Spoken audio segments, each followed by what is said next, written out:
namoonni natti bilbiltanii nama natti bilbilutu taa'uun dhorke bilbilli kun yeroo barnaamijii dileet godhe deebisee gadi naan buusu beektanii sababa saniif messenjera dileet gochuu maammeni deebisa wayya qimaalaamii wayiidha amma natti bilbilatu na baase jedha amma narratti bilbilti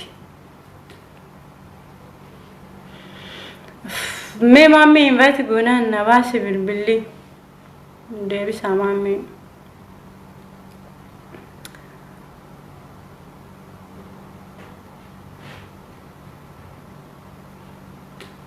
me obsa namni ana ugaan sirraalee bahee bilbila sama jedhaan kaasu namni dhimmoo qabdu barreessan si dubbisa barreeffama keessa galee waan ta'e wayyee akkam sanyii koo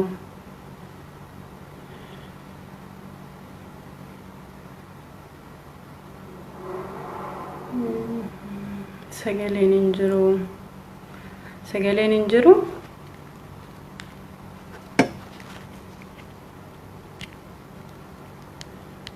amma lalibe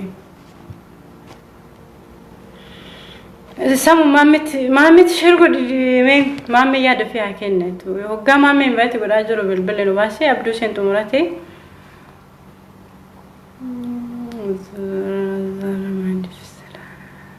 zalana gotan ne ina ga fadu me mali fakkana arsani yom se argeeni amma miti kana simiti amma kan jalqaba namatu na baase yeroo mamme invite godu san saamti mamme deebisa me mammi sha deebisa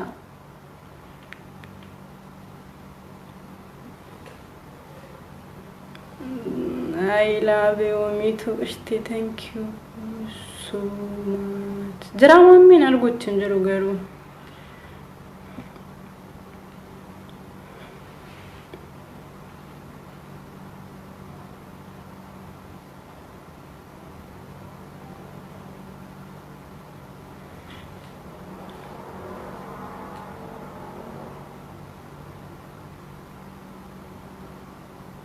okay mami yon jarane durto ga abdu sina hasaw dorkete erade debe invite gafachu ture isa sensi suf sene again yani hasob ni ken achratis gola bamudanda sababa maliti fi sababa wanta dubbata mudubbanne jira ganduma foromuma sirana dabasa barada abiyi nama kenya nuti abiyi ni jallan nagaru duga barbanna wanti oromo ko sadamiti oromo saba arab samamiti oromo saba ka bajamada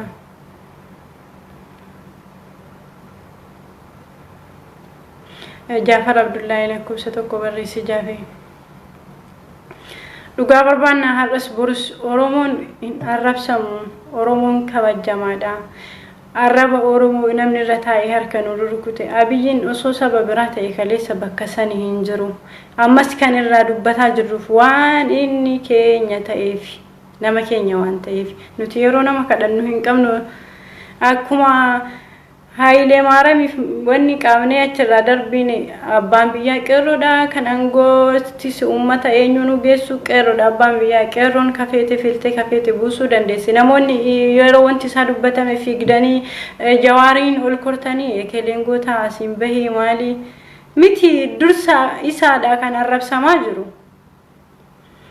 isaaf dubbata jirra bari sarra dhaabbatin namni harra arrabaan isa achi dhaabbatee sarrabse boru fidee billaha garaa ka boru fidee isa ajjeesa nuti sumaaf dubbata jirra bari suma mataa isaatiif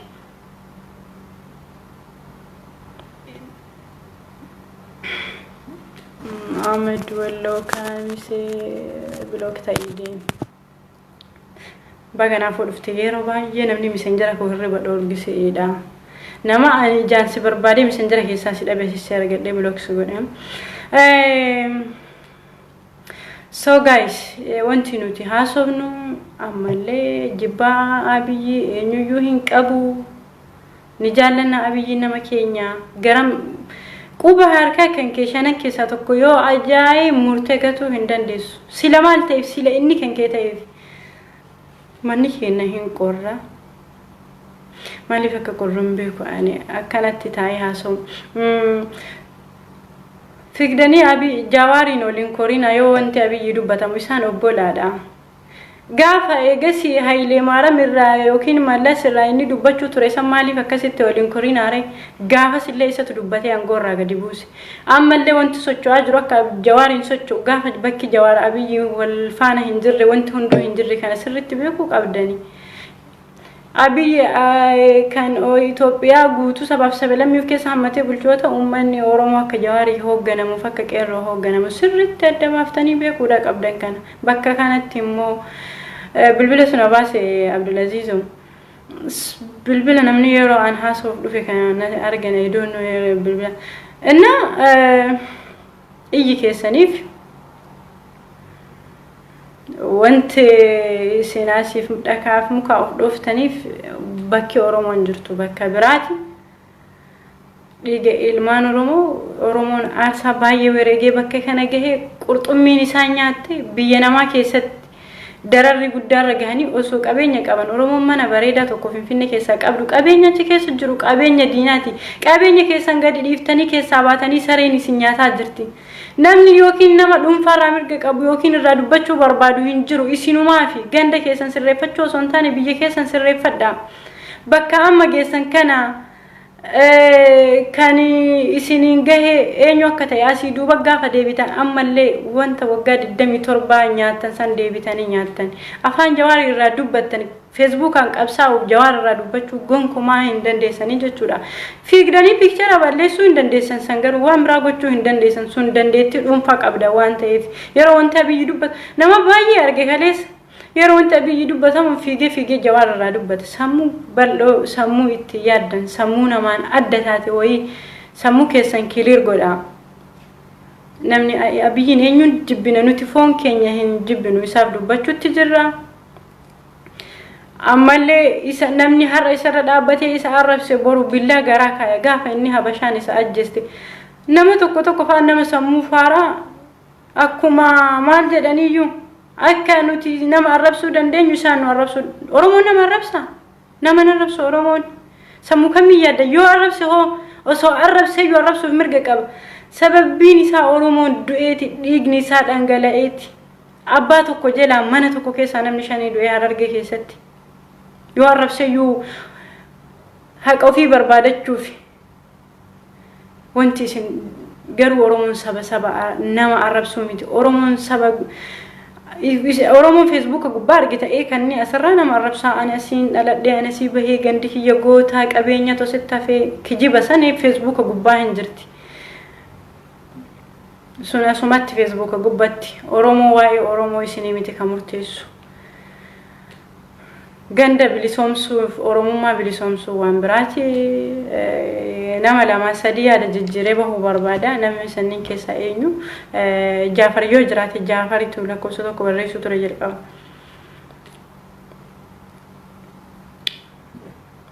bakka Jawaariin jirretti Oromoof qeerroo harka Jawaarii jirti bar Jawaarii isin fiigdanii ol kortan kana yoo Jawaar Abiyyiin jalaa ka'e dubbiin hin jirtu Jawaar isaa Hayilee Maariyaamiin achi gadi buuse kanallee deebisee gabbuusuu danda'a garuu inni waan keenya ta'eef akka gadi hin buune nuuf asirratuuf inni foon keenya dhiiga namaatiin as gahe Oromoon duuteeti dhiigni ilmaan Oromoo dhangala'eeti ka bakka kana gahe asii akka duubatti hin deebineefi aarsaa meeqa kafalame kun akka tasa hin banneefi Abdul Manaan intinaan sirri kaameraan sirra hin jiru lakkoofsa tokko si'a dhibba hin barreessin bakka isin haasoftan sanii miti namni waan sababa inni ganda wayitii dhalatee fi miti yoo abbaa kan keeta illee dhugaa irratti deeggari Oromoon rakkataa jirti sababa Oromoon abbaa biyyaa hin taaneef qabeenya Finfinnee keessa ciisu Amaarran jiruu gaarii tolfattee irra jiraatu Tigreen irra jiraatu san sababa isaan gadi nuti gadi dhiifnee baaneef qabeenya keenya bar fooqee achi ciisu san mana hoteela achi ciisu san kan Oromoo keessa Finfinnee keessa jiru achi keessa waan tokko hin qabdan wanti san achi keessa qabdan jira wanta tokko hin qabdan osoo qabeenyi kun keessan ta'e biyya namaa keessan teessanii gonkumaa taa'uu hin dandeessan maaliif sammuun teessan arrabaan eebbifamti mujeesillee kaameraan sirra hin jiru sammuun keessan nama arrabsuu fi waan biraa durbe bishasha maali qubee kaafirraa qabdu biloo keessa godhee jira kaamujii kaameraan sirra hin jiru namoonni kaameraan irra hin jirre bahaa seenaa. Inna guys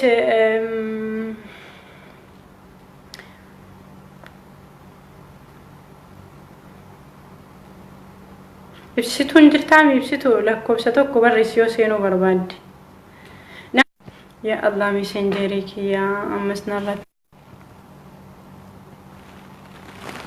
bakka jimmaa namatti bilooksi godhee jira. Narratti bilbilina ibsituun ni jirti. Sa'aad siif erguun duratti koomentii seeraan barreessini akkam taate. Mee narratti bilbilina yaada ibsataa jira isinis yaada keessan ibsachuu mirga qabdanii. Hello. Hello Chito. Saricho. Wayyee. Akkam nagaa. Fayyaa keetii akkam? Alhamdulillah. Atillee irra shanee taate fakkaatti. Ani gonkumaa shanee illeen ta'uu kaawaa oolleen ta'uu an dhaabbata kan deeggartuu dhaabbata waa hundumarraan bilisa ibsitiyyee. Wanti an deeggartu Akkasuma gaarii. kaawaa Amma beektee har'a isaa hin jibbuun hin jaalladha. Daawudi nama dhuunfaa akka dhuunfaatitti dhaaba isaa hin deeggaru. Kamaaliin baay'ee jaalladha baay'ee kabaja dhaaba isaa hin deeggaru. Dhaabbilee hin deeggartu takkas hin jirtu. yaa gama yaada biruudhaan anillee akkuma kee namni hin deeggaru qeerroo Oromoo malee hin jiru.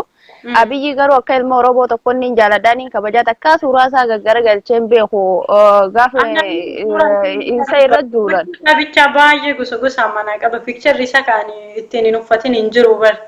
Yaanni isaa osuma naan taane kana isa jala fiigee sappoortillee godhuu baaddu suuraa balleessuuf irratti hin duulle takka gaafa habashaan irratti duulte namni dura bahee isa faarsee maxxansu ana. Garuu gaafa inni daangaa bahee akkanatti Oromoo dila kana mufachiise kana yeroo nuti qeeynu ati duraanuu shanee ati duraanuu maali minaamin waan akkasiisaniin warri namarra bobbaan kun Oromoo jettee yaaddaati. Iya nama waan si ajaa'ibu nama hedduu fi fooziyaa yeebaalee dijitara gaaggayaani miseenjara irra galuu hin danda'u. Gandummaan akka Oromummaa caaltu ani dhiyeenya kana waa lama sadii irratti adda baafadhe. Nama hedduu gaafa gadi qabdee ilaaltu sabboonummaan akka keessa hin jirre, Oromummaan akka keessa hin jirre. Oromoon kaleessa aarsaa baay'ee kafalee bakka kana dhaabbate ibsitu. Aarsaa hedduu kafalee du'ee hidhamee osoo lubbuun jiru gootonni meeqaa itti wareegamtee nama akka baarootumsaa dhaabne akka waaqoo guutuu sooressa jaarraa abbaa gadaa lubbuu nama qeerroo guyyaa tokko nama 700 ajjeefannee bakka kana geenye. Namoonni du'a namootaa keessaa yookiin namni ganda isaaniitii hin du'in qooda hin qabne duutii namoota isaanii itti hin dhagahamne namni ganda keenya maqaan isaa maaltu kaafama waan jedhutu itti dhagahamutti. Laal dhagee amma bar ni beektaa nuti abiyyi isinis ka abiyyi jala oriinee nuti abiyyi sappoortii godhu jirruu fi gumaan qeerroo keenya nu kafala.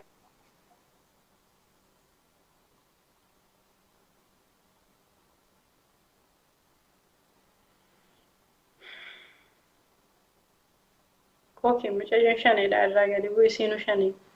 Ibsituun baasammoo hin jirti. Bilbilatu irratti bilbilame ta'a.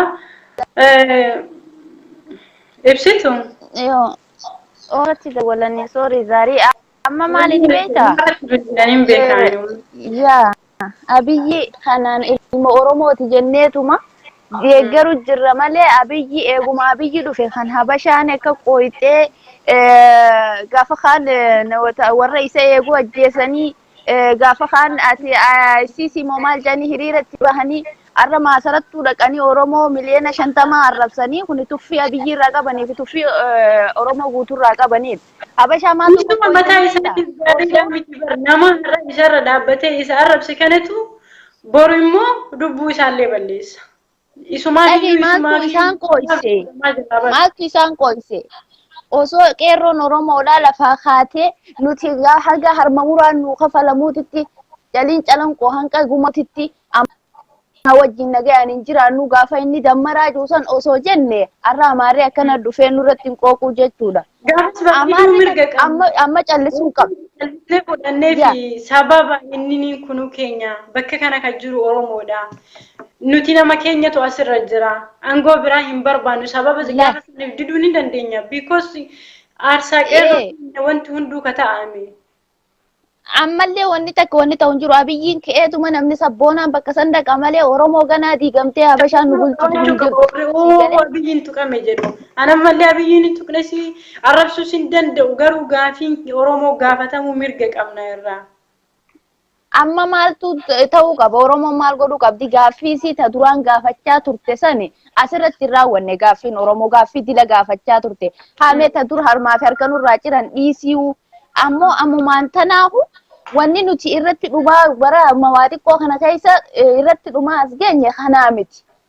Alaabaan teenya afaan keenya minaamin waan dilaa jiranii beeyta kana hunda callifnee osoo nuti isaanii hundinuu sirraati ijoolleen amma rakkoon walabummaaf bilisummaa maal akka ta'e namni quba hin qabu asirraa arraba banuu malee asirraa fiiganii iyyuu malee abiyyi keenya nama keenya garuu walabummaa waan biraa bilisummaa waan biraa nuti xiqqoo wayii bilisummaa qaqqabannee turre because Oromoon biyya isaa irratti abbaa biyyaa ta'uuf walabummaa waan biraa walabummaa jechuun namni tokko biyya isaa irratti walaba ta'ee uf danda'ee biyyittii Oromiyaa jedhamtu tun akka Ameerikaa addunyaa irratti beekamu akka biyyoota biraa fakkeenya akka Saudi Arabiyaa jedhamtee beekamti Kuwait jedhamtee beekamti akkas walabummaa jechuun isa san bilisummaa waan biraa walabummaa waan biraa jalqabaa nuti walaboomne wanta nu hafe hedduutu jira isa kana irratti waan barbaadachaa jirrutu jira nama keenyatu Zara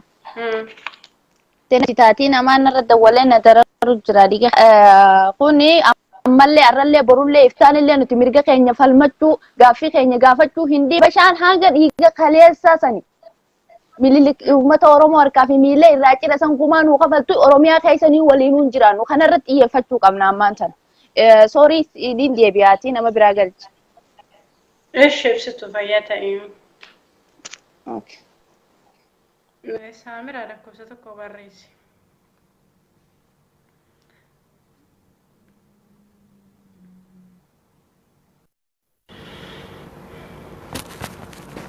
Namni kun yeroo dheertuu lakkoofsa tokko barreessuu ture osimee sammuu.